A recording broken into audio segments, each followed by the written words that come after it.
ایسے ہی پاریوں کا سلسلہ چلتا رہا۔ پپو میاں فل مست ہو چکا تھا اور وادی کی سیر کرنے کے لیے بے چین تھا۔ میں نے فرد کو گھما کر اس کا منہ دیوار کی طرف کیا اور پیچھے سے اس کا کپڑا ڈھولکی سے اوپر کر کے اس کے لاسٹک والی چامی کو کھینچ کر نیچے کیا تو فرد نے گردن گھما کر میری طرف دیکھا۔ میں اس کی نظروں کا مطلب سمجھے بغیر نیچے جھکا اور نیزے کو ٹارگٹ پر سیٹ کیا اور نیزہ پوری قوت سے پھینک دیا، جس کا فائدہ یہ ہوا کہ نیزہ وننگ لائن پر جا کر اٹک گیا۔ فرد نے سیکھ کیا اور گردن گھما کر غصے سے میری طرف دیکھتے ہوئے بولی، آرام نال نہیں ہوندا جانور جیا۔ میں نے مسکرا کر اس کی طرف دیکھتے ہوئے نیزے کو واپس کھینچا اور پھر دوسری دفعہ بھی ویسے ہی سپیڈ سے نیزہ پھینک دیا۔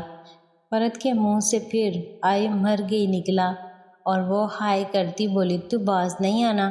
میں اس کی بات کو سنی انسنی کرتے ہوئے اپنے کام میں مشغول رہا۔ فرد سی ہولی ہولی کرتی رہی۔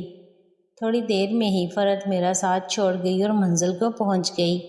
میں اس کی پرواہ کیے بغیر مشغول رہا، مگر اس کی جھلستی بھٹی کی گرمی اور میرے جنون کی انتہا نے مجھے زیادہ دیر ٹکنے نہیں دیا اور چھوٹو نے بھی ہار مان لی اور چھوٹو نے الٹیاں کر کے اپنا سارا غبار نکال دیا اور میں فرد کی کمر کو پکڑے ہوئے فرد کے ساتھ جڑ کر اس کے اوپر ہی اوندھا لیٹ گیا اور اس کی کمر کو پاریاں کرنے لگ گیا۔ کچھ دیر ایسے ہی جپی ڈالے لیٹا رہا۔ کچھ دیر بعد فرد کے اوپر سے ہٹ کر سیدھا ہو گیا۔ فرد جب سیدھی ہوئی تو فرد نے مجھے گھورتے ہوئے کہا، یاسر تم بڑے ظالم ہو۔ میں نے ہنستے ہوئے کہا، ظالم نہ بنو تو پارٹنر کو مزہ ہی نہیں آتا۔ فرد کپڑے درست کرتی ہوئی بولی، مجھے ایسا مزہ نہیں چاہیے۔ میں آگے بڑھ کر فرد کو پاری کر کے بولا، تو میری جان کو کیسا مزہ چاہیے؟ فرد میری ناک پر انگلی رکھ کر مجھے پیچھے کرتے ہوئے بولی، رات کو آؤ گے تو بتاؤں گی کہ مجھے کیسا مزہ چاہیے۔ میں نے ایک بار پھر فرد کو پاری کی اور بولا، اچھا دیکھ لیں گے جب وقت آیا۔ ابھی میں باہر جا رہا ہوں، جب میں دروازہ ناک کروں تو تم باہر آ جانا۔ فرد نے اس بات میں سر ہلایا اور میں نے دروازہ کھولا اور باہر آ گیا۔ باہر نکلا تو جنید ایک کسٹمر کو سوٹ دکھا رہا تھا اور مجھے باہر نکلتا دیکھ کر جنید نیچے سر کر کے ہنسنے لگ گیا۔ میں نے اپنے ہونٹوں پر انگلی رکھ کر اسے خاموش رہنے کا اشارہ کیا اور باہر نکل کر فرشی کاؤنٹر پر چڑھ کر چلتا ہوا جنید کے پاس گیا تو جنید آہستہ سے مسکراتے ہوئے بولا، بن گیا کام؟ میں نے کہا ہوں۔ جنید بولا، اب میں جاؤں اندر؟ میں نے کہا ابھی نہیں، پہلے مجھے اچھی طرح اسے سیٹنگ کر لینے دو، پھر تیرے لیے بھی اس کو راضی کر لوں گا۔ پھر میں نے کہا، جلدی سے اس کسٹمر کو بشیر حسین کر دے۔ دوستو، ہماری یہ زبان ہوتی تھی کہ جس کسٹمر کو بھگانا ہو یا سوٹ نہ دکھانے ہوں تو ہم آپس میں کہتے تھے کہ یہ پہاڑو ہے، اس کو بشیر حسین کر دو یا لیکا کر دو، اور جو اچھا کسٹمر ہوتا تھا یا خوبصورت بچی ہوتی تھی تو اسے دیکھ کر کہتے تھے کہ اس کو چوکس کرو یا چوکس بچی ہے۔ یہ ہمارے کوڈ ورڈ ہوتے تھے۔ خیر، جنید نے جلدی ہی کسٹمر کو بشیر کر دیا اور میں نے فرد کی امی کی طرف دیکھا تو وہ بیچاری بیٹھی بیٹھی سو گئی تھی اور پیچھے دیوار کے ساتھ ٹیک لگا کر آنکھیں بند کیے بیٹھی اونگ رہی تھی۔ میں نے جنید کو کہا، تم ذرا سائڈ پر ہو جاؤ، آنٹی کو اندر سے نکلنے دو، پھر آ جانا، ایسے وہ ڈر جائے گی کہ تمہیں سب کچھ پتہ ہے اور یہ نہ ہو کہ وہ مجھ سے متنفر ہو جائے۔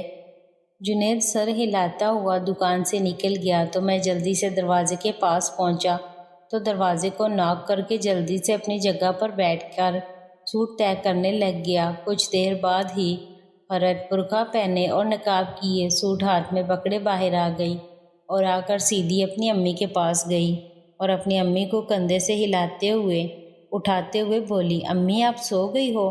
تو اس کی امی نے آنکھیں کھولتے ہوئے کہا، پتر مینوں پتہ ہی نہیں لگیا کیڑے ٹائم میری آنکھ لگ گئی۔ فرد نے اپنی امی کو بتایا کہ کوئی سوٹ اسے فٹ نہیں آیا اور ڈیزائننگ بھی اچھی نہیں ہے۔ فرد اپنی امی کو لے کر مجھے رات کو آنے کا اشارہ کر کے چلی گئی۔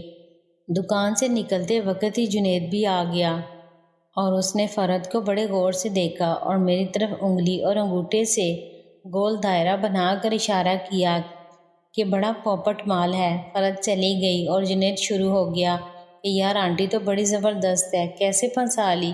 اور اندر جا کر کیا کیا کرتے رہے ہو؟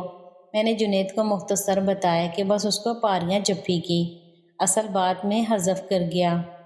جنید نے بڑی کوشش کی مگر میں نے اس کو من گھڑت کہانی سنا کر مطمئن کر دیا اور کہا کہ اگلی دفعہ اس کی لینے کی کوشش کروں گا۔